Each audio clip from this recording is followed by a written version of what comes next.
Southern Cal contacted you or your agent? No. North Texas. State, the Armadillos or whatever. They got everybody back too. Yeah. Is it a distraction though when Yeah, just keep asking questions. I guess the press conference will be over quicker. Yeah, no, I mean, No, well, what do we want to talk about? Let's talk about another college. no, I mean, You got 10 minutes, so let's talk about North Texas. I know you have an obligation, and I understand it. It's going to happen. If we're not successful and we're not winning, I came from college. I'm going to go back to college. So I hope someday to be like Coach Coughlin and win enough games where I can stay around long enough where that speculation ends. But I understand you have to ask the question. Chip doesn't play. Chip Kelly squashing any rumors that he could leave the Eagles to return to the college circuit. But here is the question, Skip. Do you believe Stephen him? A. Okay. I want to hear Stephen A. All right, Yeah. Stephen A. I apologize. That's all right. Do you believe Chip here? Oh, I believe he's telling the truth. I just believe that things can change rapidly. Even at 10-6, if you miss the playoffs, particularly in Philadelphia, life is not going to be made to be very comfortable for you. That's number one. Number two, you see he has a very dismissive and aloof attitude, which is something we've lamented in the past. No need to revisit that. He is 10-6 in his first two seasons. That's 20-12 overall. You know, in his first two seasons, made the playoffs one year, didn't make it the next year. But if you're in Philadelphia and you're not making the playoffs, it doesn't matter what your record is. It doesn't matter the fact that you have double-digit victories. You're not going to get the same level of latitude that Tom Coughlin has in New Jersey, which is in 2013, what Chip Kelly alluded to when he talked about how he wanted to be that kind of guy that had that level of longevity. The level of patience that the Mara family, along with Mr. Tisch and the Giants organization have showed Tom Coughlin, I can assure you, Chip Kelly is not going to get that kind of latitude in Philadelphia. They would need to be in a postseason. They would need to be a relevant franchise in that regard in order for him to enjoy any degree of longevity. And now that he has control in Philadelphia, I think it's easy to see, Skip, and I think it's easy to surmise, and you're not stepping out of bounds here by acknowledging he's somebody that likes to be in control. He wants control. Yeah. We all know that. Most coaches do. We respect that. But most don't get it. Jeffrey Lurie has given Chip Kelly the control that Chip Kelly wants. So I don't believe for 1 second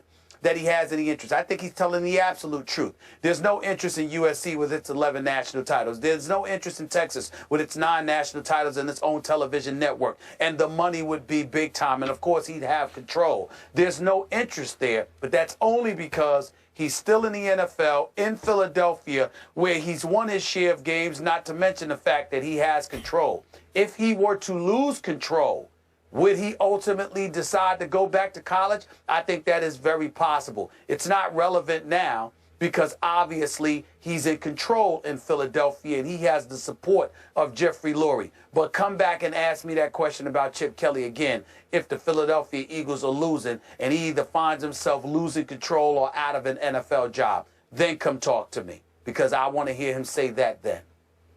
I'm with you on this. And by the way, before I answer Molly's question, I need to defend the honor of North Texas because Chip made a disparaging remark about the North Texas State Armadillos.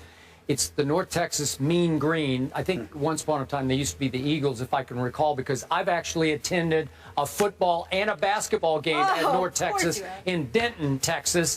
And it's a beautiful little campus, and it's a good school, and they didn't deserve it. And I got your back, North Texas. Yeah, Mean Green. Yeah, way to go, Mean Green. It's a beautiful little campus. It's a good school. It is. But Chip Kelly certainly wasn't trying to come across as an aficionado on that. He was basically highlighting what we all know, and that is, other than the Skip Baylesses of the world, who the hell knows who those folks are? Well, they're not the Armadillos. I think a lot of people in Texas know who they are, but that's beside the point. I don't think we care, but go ahead. Okay, well, I care, so I said it. A lot of my people care. So here's the point. Okay. Chip Kelly, I hate to admit this publicly, but Chip Kelly's a good football coach. I don't love the guy, and I don't think you love the guy for a lot of other reasons. I don't like the way he carries himself, the way he handles himself, the way he operates, some of the personnel moves he's made, how he made them, why he made them. We both had lots of issues with Chip Kelly. But what I can't take away from Chip Kelly in the National Football League is, Stephen A. Smith, his first year in pro football. He went 10-6 and made the playoffs, and they lost a home playoff game to the Aints, who were obviously the Saints at that point. Last year, he went 10-6, but he was after they obliterated my Dallas Cowboys on Thanksgiving evening at Jerry World. They were 9-3, and then predictably, their backup quarterback, Mark Sanchez, fell apart, as I warned you that he would. But that's pretty good. 10-6 and 10-6, though the second one didn't make the playoffs. That's still a pretty good start in pro football. Now, I'm with you. He belongs in college football because he wants more control than pro football will ultimately, I think, afford him over the long haul. He's going to have a harder and harder time of attracting free agents because DeMarco was a special case because he was a little sideways with Jerry Jones, and it was the perfect signing for Chip Kelly to say, I will overpay you, DeMarco, to leave Dallas and come to Philadelphia. I get that part. DeMarco's pride was rubbed raw by Jerry Jones, so that was a special case. But in this case, he belongs in college football, and I think he will wind up there sooner than later because his stuff works better in college football. The way he is works better. It's his way or the highway. We know that. And he wants more coachable cogs, and that's what college kids more often are. And I don't think college defensive coordinators can prepare for him as quickly as NFL coordinators can, that fast break offense of his where they're trying to run 75 plays in an NFL game. It's just, it's easier to prep for in pro football. You have a little more time and you have a little more wisdom and experience to prep for it. I think Chip Kelly could dominate college football. I think he'd be great at USC. He doesn't fit in persona as a Hollywood kind of guy, but he runs a Hollywood offense, and if he went out and started lighting it up and they started scoring 70 a game and winning, obviously, Pac-12 games, championships, competing for national championships, he'd turn into an L.A. kind of guy pretty quickly, I would think. So, to me, he belongs there, and he's probably bound for college football. You know what? Listen, once again, let's reiterate. We believe what Chip Kelly is saying. He obviously has no interest in USC or Texas at this particular juncture. He's in the NFL, not college football. We all know that the NFL is king. Not only is he a head coach, he's the man in charge. He's been allowed to give the Eagles a facelift. They got like 12 different players this year compared to what they had last year. Went out and gave Maxwell about $61 million. Got rid of LaShawn McCoy. Got rid of Deshaun Jackson a couple of years earlier. Let Jeremy Maclin get away to Kansas City. Trent Cole is gone. Harriman's is gone. Mathis is gone. We know all of this, okay? So the power that he has will lend itself towards recognizing this guy doesn't want to leave the NFL. But let me ask you this question, Skip. Based on what you've seen from Chip Kelly, the news, the Riley Cooper handling, the news, LaShawn McCoy and others and what they said about him, the aloofness, the dismissiveness that he exudes during press conferences and beyond. Maybe it didn't occur when he was at Oregon. How easy do you think it would be for Chip Kelly to go in the kids' living room and recruit them for college programs after what we've seen over the last year or two? Just a question. I don't know. Maybe you could answer that better than I could. What's your take on it?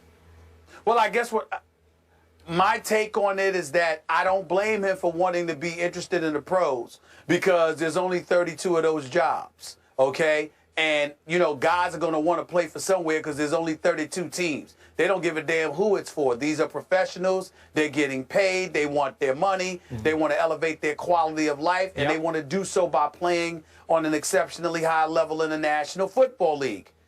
College, however, is an entirely different scenario altogether. There are a multitude of programs and institutions that you can go to where there isn't a Chip Kelly, and you don't have to deal with him or anybody like him. There are plenty of parents and plenty of kids who choose a school, obviously based on the coach. And it ain't just about success or failure. It's about the rapport that you are capable of developing with those kids. That plays a very significant role in deciding what institution of higher learning you are going to end up going to. The NFL is different. Chip Kelly doesn't have to recruit. He's a boss. He could be the biggest whatever that you can find, all right? Guys are still going to come play for him because it's the NFL. That is not the case in college. Okay. And we don't know.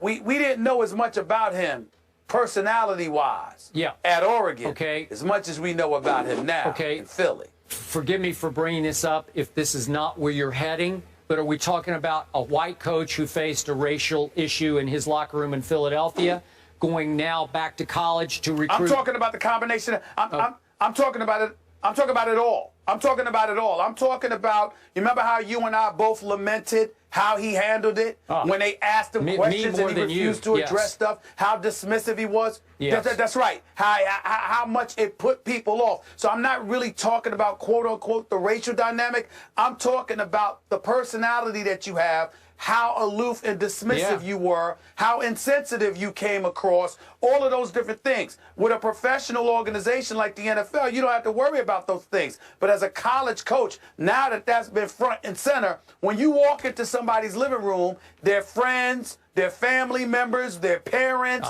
guardians, all of these people are present. It's an entirely different thing. Okay, it's an entirely different thing. There's one mitigating factor here. If he walks into the living room and says, come play for me at, let's say, USC, we'll score 70 a game. You're going to have a whole lot of yards, passing it, throwing it, catching it, whatever it is, right? You could promise a kid, come here and you are going to shine for me, right? Yeah, until you get on my nerves or I find somebody better, or all of this other stuff that he's very much capable of. And then not only that, you got to remember, other programs don't have to promise that. Like Nick Saban says, see, we want to win. You want to win?